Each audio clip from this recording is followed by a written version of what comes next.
Welcome to Dreams Inspire Reality Podcast with Tara Darnley, a podcast for creatives looking to turn their dreams into reality with practical strategic steps from everyday people and entrepreneurs who are living their best lives possible.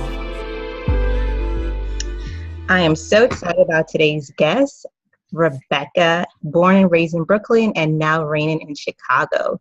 Rebekah Gordon is touching the world. She's a founder, CEO, and lead strategist of CopywrittIN consulting services.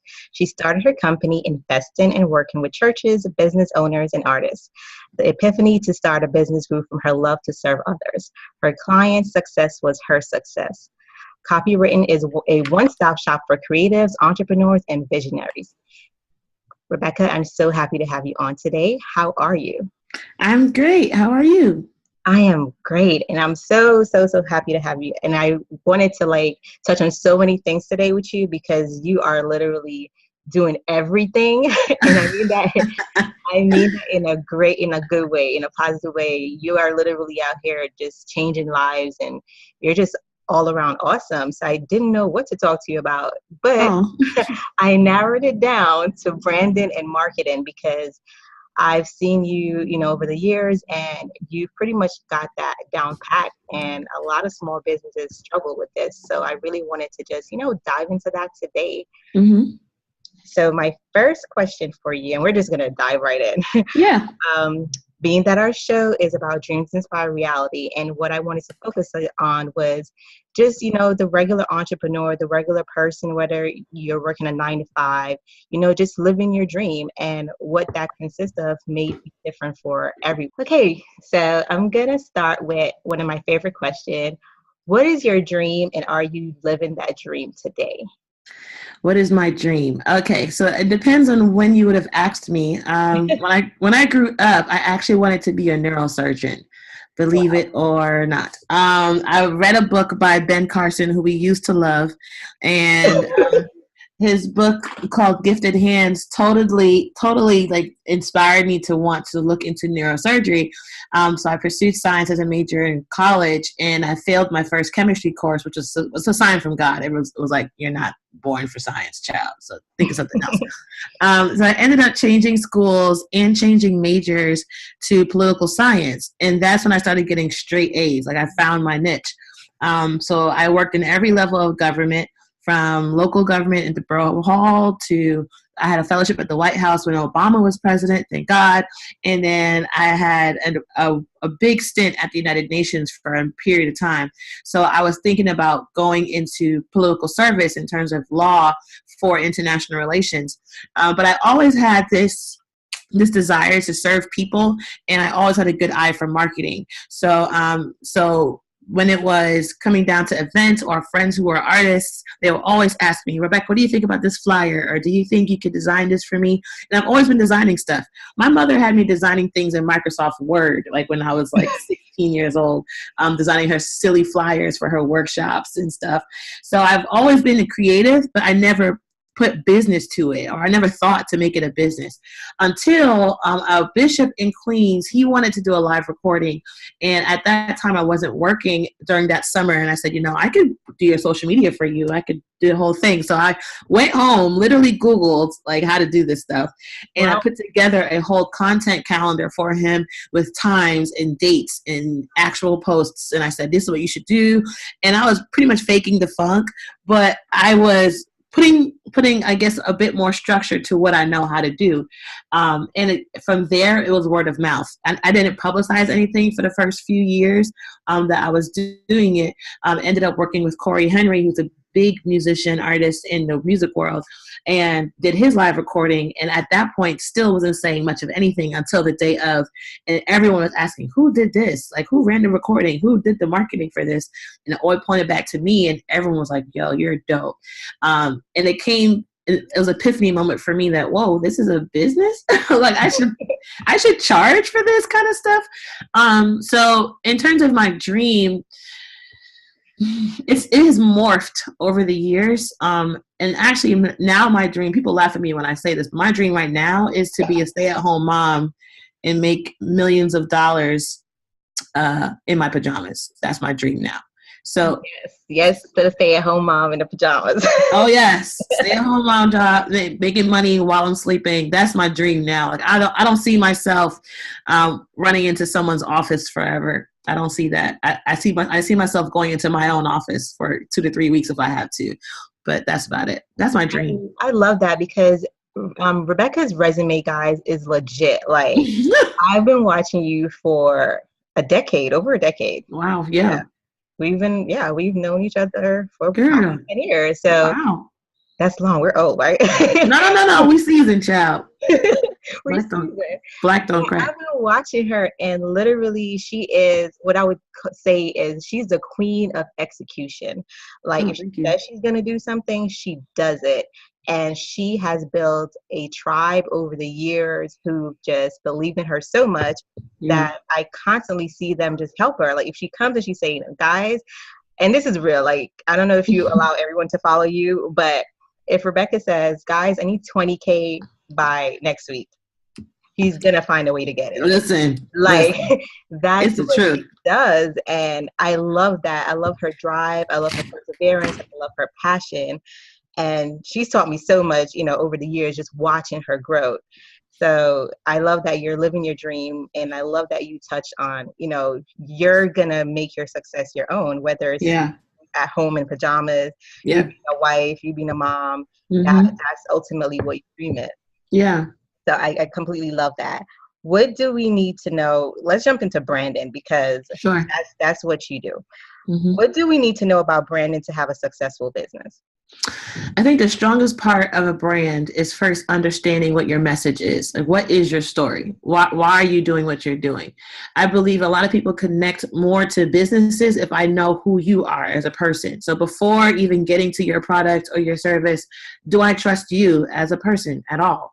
And that's one of the strengths of really strong brands. And that's actually a weakness for brands who don't really do well, is if I don't know the person behind it or the message behind it, I should say. So I believe the best brands start with strong storylines or start with strong messages. We have to know your why in order to invest into it. So whether you're asking us for 99 cents for a single or $9.99 for a product, I still want to know who you are. Like, who am I giving my money to? Like, this money could be somewhere else, right? I read a book and I forget, I think it was a Disney training manual, and it said something about we're all fighting for the same dollar. So it's not even it's not even companies in the same industry anymore fighting for the dollar. It's my water bill fighting for your single. Like, where's my dollar going? That's how you have to think. So you have to create value around whatever you're providing for your customer or your consumer. And that all starts with creating that intimacy, I would say, by telling people your story behind your brand. I love that because people definitely do buy into your story before they buy your product. That is certainly true. What would you say is the difference between branding and marketing? Because that seems to be a big topic, especially for new entrepreneurs. Listen, branding and marketing are the most abused words ever. Well, branding, like I said, is the message. Marketing is the vehicle to get it out. Right. So we can have, let's say our brand is to show people that apples are really red. Right. So our brand is apples are red. Marketing is to get the message out. Like, maybe it's pictures of everything else that's red or other pictures of other apples. And our apple is red though, but their apples are green. You need to show that's marketing. Marketing is really the vehicle to get your brand out.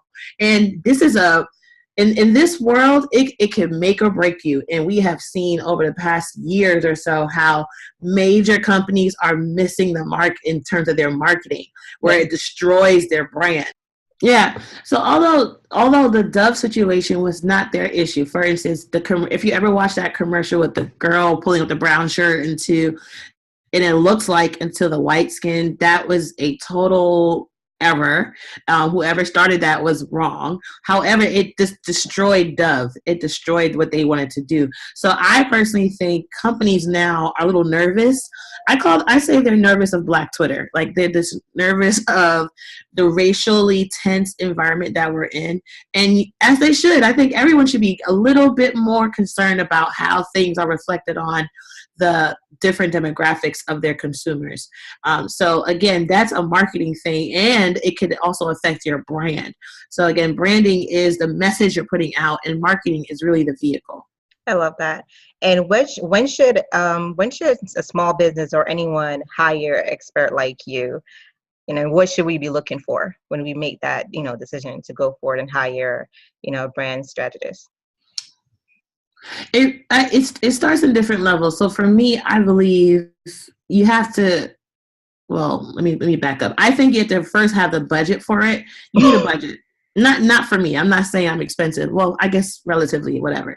But I think marketing is something you have to think about when it comes down to your budget. So you can put in thousands and thousands of dollars into your product and think nothing about marketing.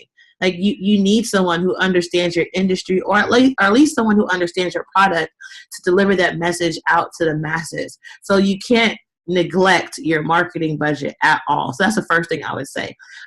Secondly, if you know marketing is not your strength, hire somebody, or at least talk to someone. I know a lot of consultants who may not take on the project long term, but they will be happy to talk to you every month and check in. That's what I do all the time. I'm always talking to people who may be on the low side of the budget. We get to check in every month or every 2 weeks, and I can walk you through the things to get you where you want to go. So it comes down to the budget, and also comes down to whether or not you know that's your strength. I love that. And I love that you mentioned budget, because as small businesses, that's always, the deciding factor that sets us apart sometimes from other brands. Just having the money to just invest in certain things like your website or your business card or whatever it may be. What are some of the things that if I wanted, or if any business wanted to DIY for themselves, what are some of the things that you would say is a must that has to be on point for anyone to take you seriously as a brand? Oh, great question. I don't take anyone seriously unless they have a website. That's me. That's my personal no. Because I think once you have a website, you've taken yourself seriously. Like you've invested enough money to buy your domain, to get your hosting. Whether or not the design is good, at least it tells me, okay, I'm this invested in myself. Like I'm not just trying to sell on Instagram and Facebook, which is fine, which are all, again, tools. But once you centralize all that information to one platform, then I know you're ready to actually push forward. That's a marker for me. It's actually one of the first 10 questions I ask any person trying to work with me. Do you have a website? If the answer is no, okay, before we do anything else, we need you to get a website. Because investors are looking for that. They're looking for what your brand really represents. These guys that have millions and millions of dollars that are in their 50s and 60s, they're not on Facebook or Instagram. They're not. They're looking for websites. That they're going on Google and they're Googling your brand name. And if they can't come up with anything, or they come up with someone else, that's a problem. True. That's so true, because oftentimes I see small business say, well, I'm going to wait till I get a website, and they will be selling a product, for example, on Instagram. And you're like, hey, how can I purchase that? And they say, DM me.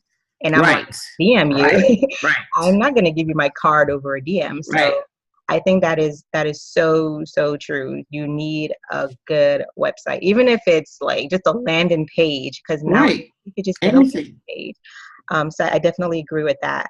What are some of the critical mistakes you've seen small business make that they need to avoid, and in order to stop them from wasting money and time?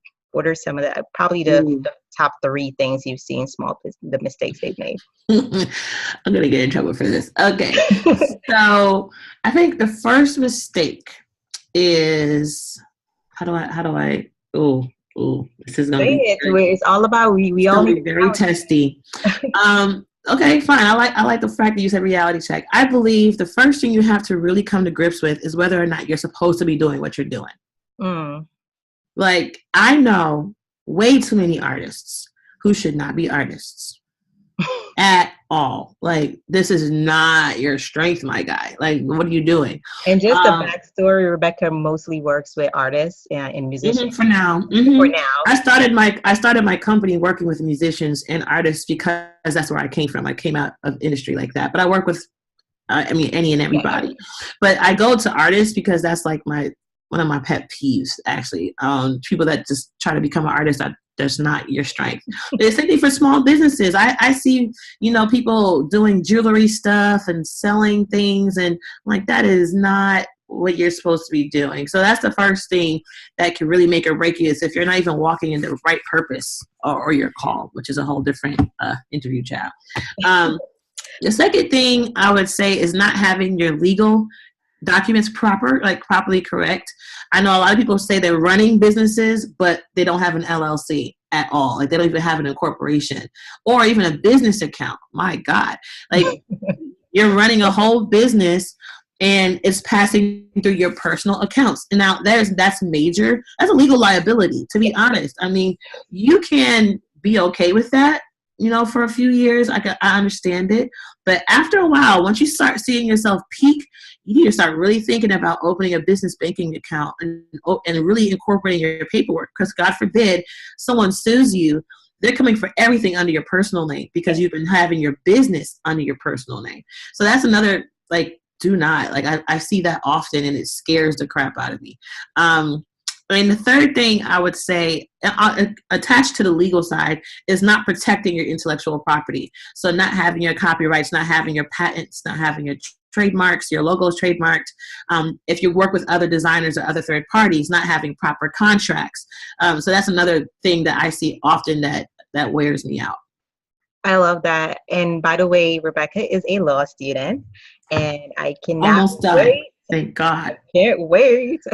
Listen. I'm so excited for that part of your life, just to, get that little title.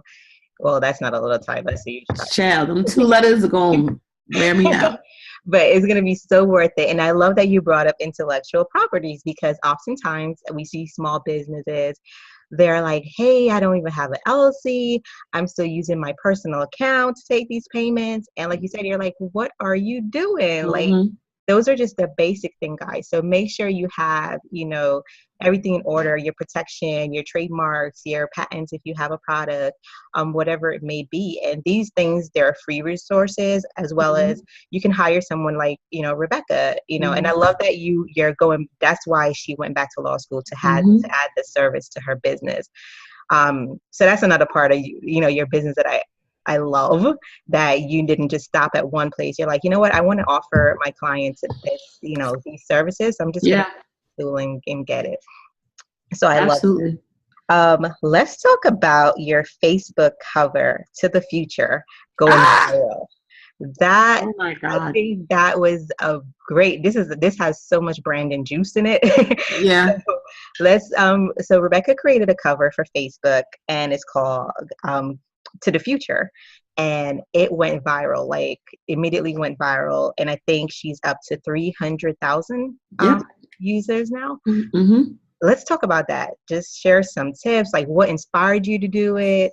How did that organically just reach 300K people? Listen, first of all, I had no clue that was going to happen. It was not my intention. People think I'm lying when I say that, and I mean that with my heart. I had no clue that thing would reach 300,000 people. So it actually started at a church. My pastor in Chicago, his big thing for the past 3-4 months has been To the Future, which is really a message about, forgetting the past, forgetting what people talk about. Just keep your eyes forward, keep your expectations high, because God's going to do great things in the future. So that was one Sunday. He told all of us to take a selfie. And in my head, literally during service, I'm like, oh, it'd be so great if there was a Facebook frame for this. That would be dope. And that same Sunday, the church designed a graphic to put next to your selfie, but it wasn't necessarily a frame. But I went to another church that Sunday to visit some friends, and that pastor was preaching on bigger, better, greater. I'm like, oh, that would be a great design for a graphic. So I'm writing all these ideas down, and I tell my friend the next day, I was like, hey, should I tell the church to design this Facebook frame? Because I think it'll be so dope. It'll be just smart to do, because that's our message. We're going into a new year. It just makes sense. And he was like, no, you do it. I'm like, I've never designed a Facebook frame ever. And the ones that I've seen are in my opinion, terrible. They're just average. goofy looking graphics. I'm like, no, who's putting that on their picture? Nobody. So I'm like, okay. So I went through a few designs actually, and I'm going to post the original design that I had. And I'm glad I didn't go with it because it was terrible. But I went through a few designs and I said, okay, this is cool. But I also wanted to incorporate my own company branding in it. No one really could tell because I don't have my whole logo, but the red dots from my logo are around the 2018. That was a branding strategy for me. Like, I want that there. So I sent it to my focus groups and they were like, oh, this is genius. That's great. I'm like, well, do you see my logo? They're like, oh, shoot. No, it looks like fireworks because 2018, the New Year's. I'm like, bingo. So I went through a whole process of uploading it. The upload was like probably the hardest part. And that's almost when I wanted to give up, actually, because it took me way too long to figure out the right dimensions to upload a Facebook frame. So after like 2 or 3 hours, and like I just kept hearing the voices like, this is taking you too long. You got other things to do. This is just design the photo for you and make it your own personal profile picture. Don't make a frame. I kept hearing that in my ear. I was like, no, I know, I feel this in my heart. Like, this should be a frame. So I went to sleep, woke up the next day, finally figured it out. A couple of hours went by, like it was 100 people. And I mean this in my heart. I thought maybe 50 people. Because, people are tricky with their pages and their profile pictures. You want to you have your own selfie. You don't want nothing else looking crazy on it. And that thing went up to 20,000 and then 25 and then 125. And I'm like, okay, so this is a real thing. And it just shot up. And I said it during the research and like, oh, this is in 64 countries. Oh, okay. All right. So we're here. And my Facebook page likes went up. I'm getting messages from, guys in Africa now, which is irritating me. And I thank God for a Google voice number, child, because if my phone number was on my website, this would be a whole different conversation. But I'm getting phone calls from different people. I'm getting requests from people now to design Facebook frames. Like, okay, all right. I love it because that's the first thing I thought when I saw it. Actually, I was like, wait, this might be good to design a business Facebook frame. But I loved how you do it very subtle. So it wasn't like, hey, that's my business. So that's the first thing I thought about. I was like, I might have to do that too. So that was pure genius. And that was God. Thank you. Everyone on my timeline, like using it. I wanted to be like, hey, I know her. Oh my God. Everyone keeps telling me. They were like, real. They keep telling me they see all their friends using it. I'm like, wow, this is amazing. And I think everyone, what it was, if we knew you, we felt like we were part of it. Yes. You felt like you were going viral with you. And I thought that was awesome because that's also part of your community building.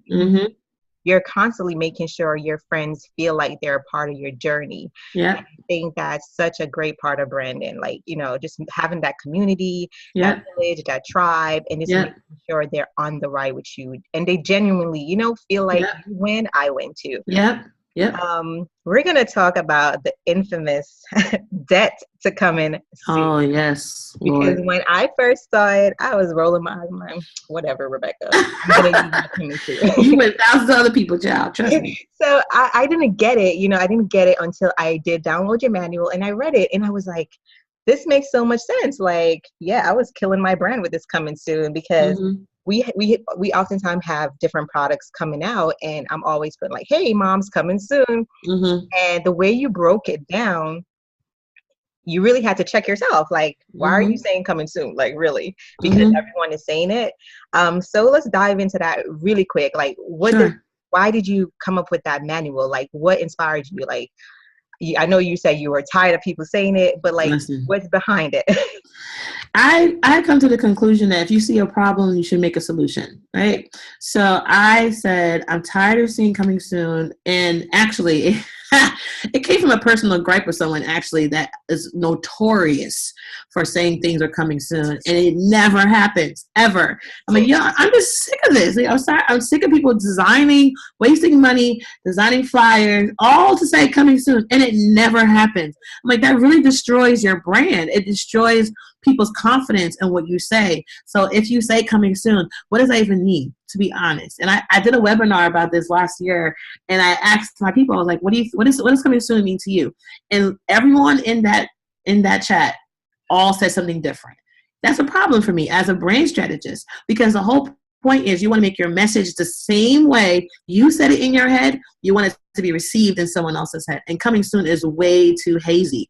It just makes it's too much. It's too wide and too broad of a definition to mean anything in my mind. So I said, you know what? I'm just going to write a manual, and it's really my professional rant, actually, against coming soon. But I also provide people just the way I think about why you shouldn't use it, and then breaking down how we think as humans, right? So that I wrote a manual, and I knew it was going to be it was a petty response to what I was going through, but I knew people needed it, and the fact that people were actually reading it, people tag me all the time in coming soon flyers. I'm like, you're just trying to irritate me, but I get that whenever people see coming soon, they think of me immediately. Like I get that all the time. So I'm trying to spread that message across the globe.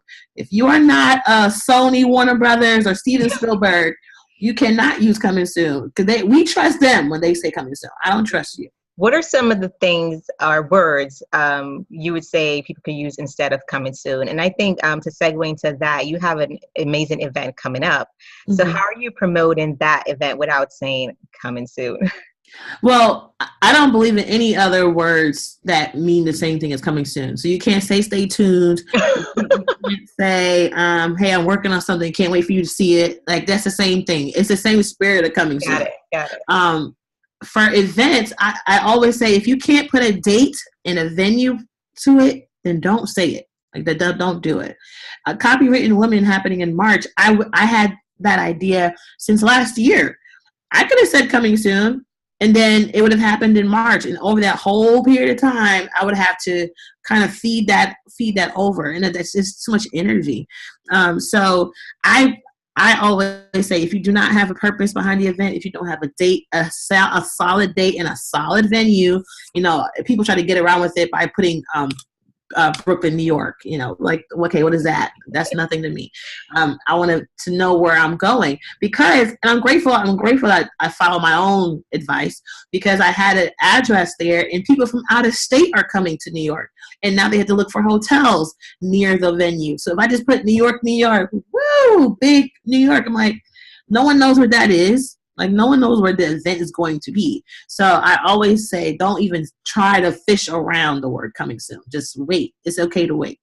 I love it. And it makes so much sense in all actuality, because, for example, if you have a new product coming out and you say, you know what, it's coming out March 31st, 2018, then as a consumer, I'm going to put that in my book, like, okay, or my calendar, say, okay, March 21st, just like when Apple or whoever is dropping a new product, they normally have the date.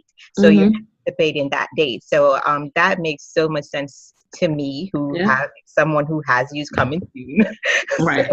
We've all been in the sinful life. You know what? Be redeemed. Amen. We shall be redeemed. And I love that you said the only person that we can use that for is Jesus. Oh, yes. He's the only one I trust when that comes. He's the only one. I love that. And we're gonna segue into just some fun questions. Sure. Yeah. Who's your favorite entrepreneur at this moment? My favorite entrepreneur, me. I love that. How narcissistic is that? Well, I don't think I have a favorite.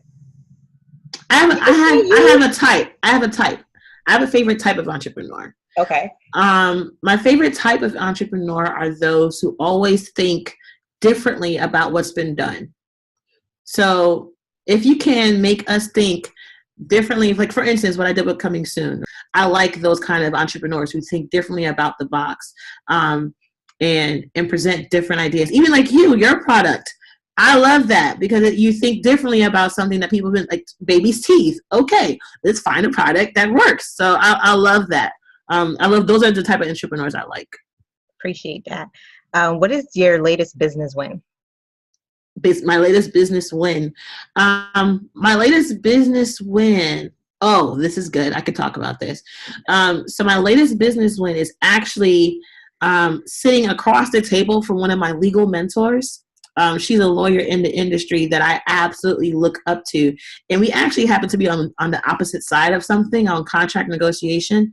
And we're walking through it and we're talking, and everything that I want to change on the contract has never been done. Like, it's unheard of. It really is unheard of. I'm asking for things that people just don't do. And she was like, Rebekah, this is crazy. I don't know how they will take this. I'm like, listen, it's 2018. We need to change how these contracts are being written in the industry. And I got what I wanted. So that's my win. I'm all about changing the way we think about even contracts. Like, you should see some of these industry contracts. They're so outdated in terms of their language and how they're formed. They don't match where we are. So I see myself being a pioneer, even in the legal industry, that way too. So I count that as a win. I love that. What has been your favorite business tool? My favorite business tool, Photoshop. Photoshop is life. I don't care what anyone says. I love Photoshop and what it does, and the tools that you can do with it. I just love Photoshop. That's my favorite tool. What was the last book you read? Shoot, that's not a textbook. I'm actually reading the ABCs of real estate investing. So I'm reading about real estate and how to invest in real estate. That's my next feat over the next year, to buy a piece of land somewhere. So I'm reading all about real estate right now. I love that. And lastly, what was your last business failure and the lesson that you learned from it? Aha, perfect. I think that I'll categorize it, because that's just, it's better to give an overarching theme. I believe the way I used to work when I was younger, and I was, very enthusiastic about working and doing business, I took on too much took on too much more than I could handle. And I let balls drop. Like, I was just I was missing deadlines, making excuses. And that was in the earlier parts of my business. I think everyone goes through that season where they're like learning really their capacity, what they can do, what they can commit to. So now I have learned the power of no, and it is so freeing. Like, no, I cannot do this right now. This quarter is booked up. Maybe we can revisit this conversation in 3 months. And I don't feel bad about that. And quite frankly, it builds your integrity as a business. Like, she's booked. Like, we really have to get on our game to even be on her calendar right now. And even so, that's one lesson. But the other lesson is I'm building a team. Like, I'm actually building a whole staff that can take on the work that I am turning away. So it still stays in the company. People get paid, I get paid, and money still flows. So those are the lessons I've learned from just being overzealous, I would say, in my early years as a business owner. I love it. And Rebekah, thank you so much for being on. Where can the audience find you? Where can we hit you up if they want to hire you, if they want to stalk your Facebook? Girl. Where can they find you? Well, I have a website. See how that works? My website is www.CopywrittIN, that's CopywrittIN.com, copywritten.com. You can find my Facebook, my Instagram, LinkedIn, bio, every service I offer on that website, as well as the free materials I offer for anyone that's on the website. So yeah, again, www.CopywrittIN.com. Thank you, Rebekah. You've been a wealth of knowledge. Thank you so much for joining us today. You're welcome. Check her out. Hey guys, let's give a quick thanks to our sponsor, Dreams Inspire Reality. Are you unsure of the steps needed to turn your dreams into reality? Have you been sitting on that product idea and not sure how to bring it to market? We've successfully launched tons of products and distribute all over the globe. Let us help you get unstuck and take your idea to market with strategic advice and practical steps. Schedule a consultation today at dreamsinspirereality.com.